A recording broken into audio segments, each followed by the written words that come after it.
Horror. जब मैं ये वर्ड बोलता हूँ हॉरर, तब आपके मन में क्या आता है? भूत, प्रेत, हॉन्टेड हाउसेस या कोई साइंस फिक्शन मूवी का कोई क्रिएचर। बट क्या आपको पता है कि इस दुनिया की सबसे हॉरिफिक चीज क्या है? मूवीज देखते समय जो हॉरर वाला थ्रिल होता है वो मूवी देखने के बाद खत्म हो जाता है, क्योंकि हमें पता होता है कि it is just a movie. The Exorcist को देख लो, इस मूवी को देख के आपको ये लगेगा कि क्या भूतों का पोजीशन रियल में होता है, इंसान के अंदर कोई आत्मा घुस जाए ऐसा हो सकता है। या फिर द क्वाइट प्लेस देखो, तो इसमें ये जो क्रिएचर्स दिखते हैं, इस टाइप के क्रिएचर्स को देखकर आप ये कहोगे कि क्या ये क्रिएचर्स रियल में पॉसिबल है, फ्यूचर में या कभी भी किसी म्यूटेशन एक्सपेरिमेंट के चलते। असल बात यह है कि इस दुनिया में हर चीज पॉसिबल है, बट मेजॉरिटी लोग मिरेकल्स, घोस्ट्स, पैरानॉर्मल एनर्जीज पर यकीन नहीं करते हैं। बट हॉरर चीजों में ऐसी चीज जिस पर सब यकीन करते हैं वो है साइंस, असल विज्ञान के कैटेगरी में आया हुआ डेंजर। ऐसी चीज जिस पर सब यकीन करते हैं, जिस पर आप चाह कर भी यकीन नहीं करना चाहोगे, बट ये आपसे नहीं हो पाएगा। एक ऐसी हॉरिफिक कहानी है जिसके बारे में जब दुनिया याद करती है तब आज भी पूरे दुनिया के स्पाइन से चिल्स पास हो जाती है उस घटना को याद करके।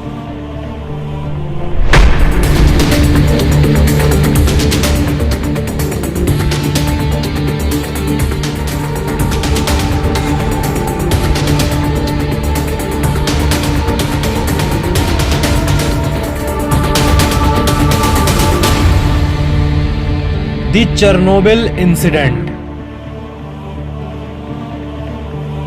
इस दुनिया का हर एक जीव, हर एक एलिमेंट, हर एक प्लैनेट, इंटायर मैटर एटम से बना है, परमाणु से।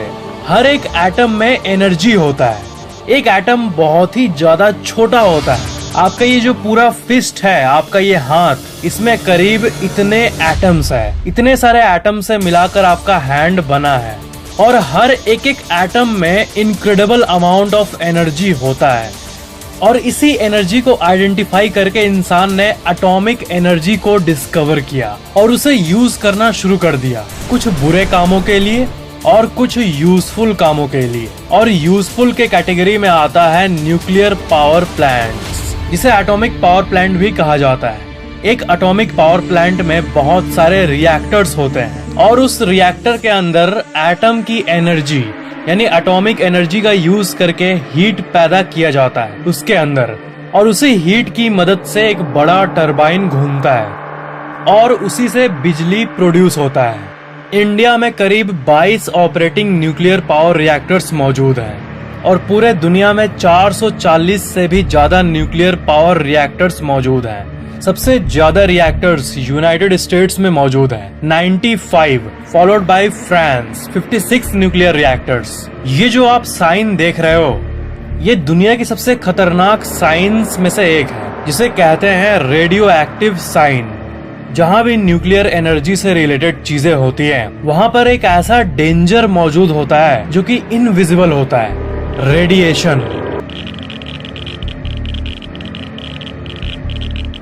इसलिए हर एक न्यूक्लियर प्लांट में सेफ्टी सिस्टम्स होते हैं, वर्कर्स के लिए स्पेशल कपड़े होते हैं, और सारे नेसेसरी प्रिकॉशंस मौजूद होते हैं न्यूक्लियर प्लांट्स के सिस्टम में। बट कभी कभी हादसे हो जाते हैं। 26 अप्रैल 1986, टाइम सुबह के 1:23, लोकेशन चेरनोबिल, यूक्रेन। जिस जगह पर यह डिजास्टर हुआ उसके सामने ही एक बड़ा शहर था, प्रिप्यत नाम का, और वो एक बहुत ही फेमस शहर था, और लोग वहाँ खुशी खुशी रहते थे।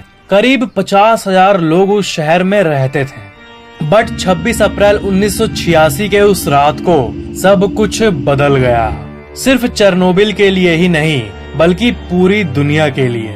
प्रिप्यत शहर के रहने वाले लोगों को अचानक से एक लाइट दिखी, एक बहुत ही ज्यादा चमकती हुई लाइट जो कि आसमान की ओर जा रही थी। लोगों को ये लगा कि ये नॉर्मल सा कोई फैक्ट्री में आग लगने वाला इंसिडेंट होगा, और वो इलाके के सारे लोग उस इंसिडेंट को एक ब्रिज पर खड़े होकर देखने लगे।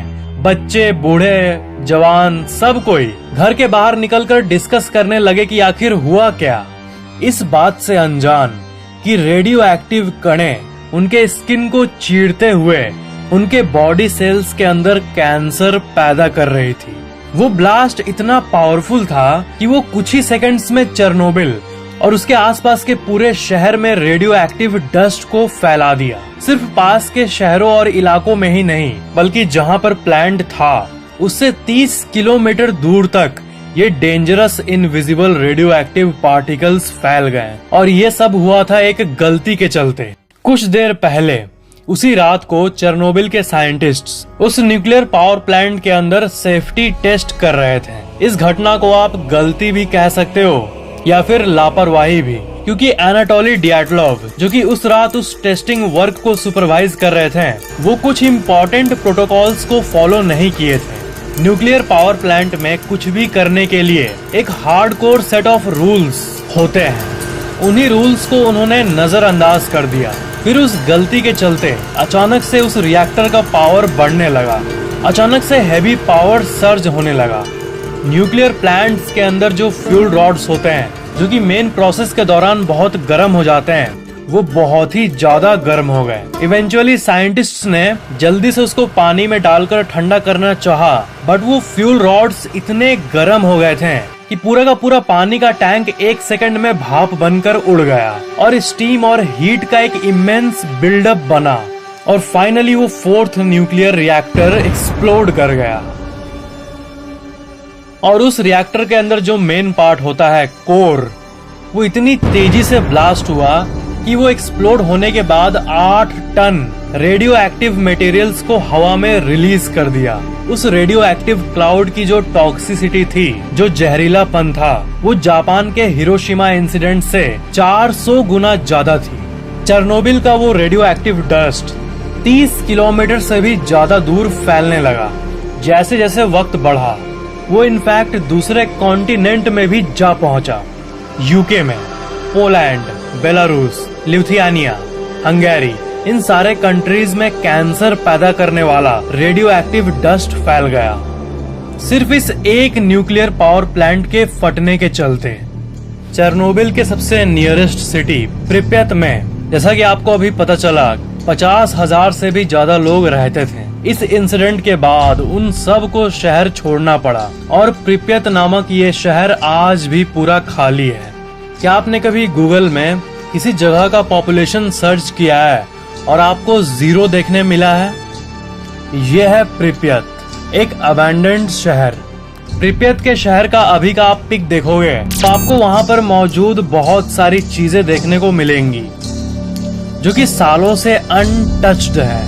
ऐसा मानो कि जमा हुआ है, एक फ्रोजन जगह की तरह। उन फैमिलीज की यादों में जो कभी यहाँ हंसते खेलते रहती थी। एंड आज भी ये चीजें रेडियो एक्टिव है। वहाँ के एक हॉस्पिटल में बहुत सारे फायर फाइटर्स के कपड़े रखे हुए हैं जो कि अभी आज के दिन भी रेडियो एक्टिव है। मीन्स उसको अगर आप टच भी करोगे तो आपके शरीर के सेल्स डैमेज होना शुरू हो जाएंगे। ये वही फायर फाइटर्स के कपड़े हैं जो कि चेरनोबिल पावर प्लांट में गए थे वहाँ पर आग को बुझाने के लिए। एंड ऑफ कोर्स, जैसा कि आपने गेस किया होगा, उसमें से कई फायर फाइटर्स कैंसर और रेडिएशन सिकनेस से मारे गए। जब वहाँ ये घटना हुई, तब जब साइंटिस्ट्स मापने गए कि इस डिजास्टर के चलते कितना रेडिएशन फैला है एनवायरनमेंट में, तब रेडिएशन का जो मीटर था वो ही ऑफ स्केल हो गया। छोटे से रेडिएशन मीटर का जो हाईएस्ट लिमिट था वो शो होने लगा, क्योंकि उसके आगे तो वो सुई जा नहीं सकता, जबकि रियल लेवल्स उससे हजारों गुना ज्यादा था।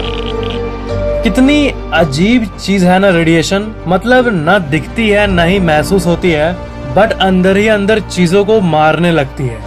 रेडिएशन शरीर के सेल्स के अंदर मौजूद डीएनए के अंदर केमिकल बॉन्ड्स को तोड़ देती है, जिसके चलते सेल्स को सरवाइव करने की इंस्ट्रक्शन नहीं मिल पाती है और बॉडी सेल्स रैंडमली ही इधर उधर ग्रो करने लगते हैं, बढ़ने लगते हैं बिना किसी इंस्ट्रक्शन के, और इसे ही कैंसर कहते हैं।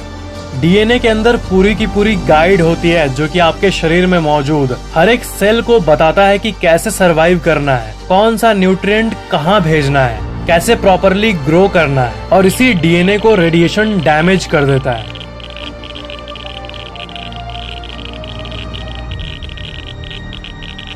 और पेड़ों में भी ये लाइफ को लिटरली खत्म कर देता है।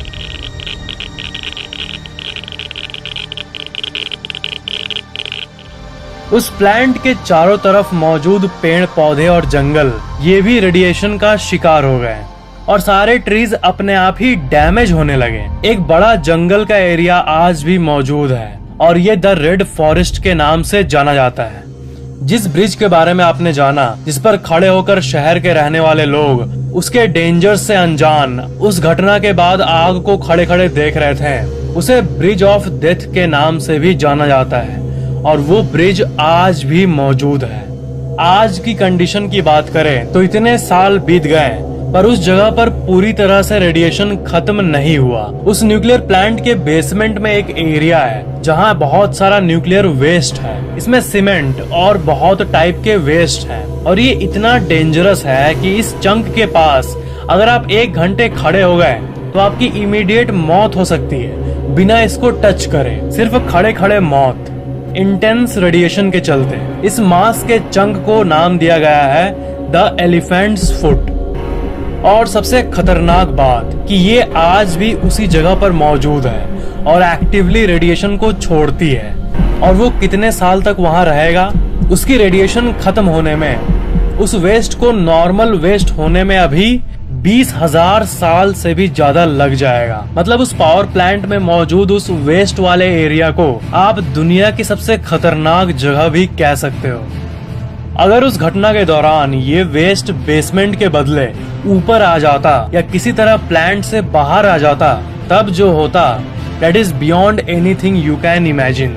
अभी के टाइम पर चेरनोबिल के उस पावर प्लांट के चारों तरफ एक सार्कोफेगस बना दिया गया है, एक ऐसा स्फीयर जो कि डेंजरस रेडिएशन लीक को रोकेगा, उस एलिफेंट फुट से रेडिएशन बाहर आने से रोकेगा।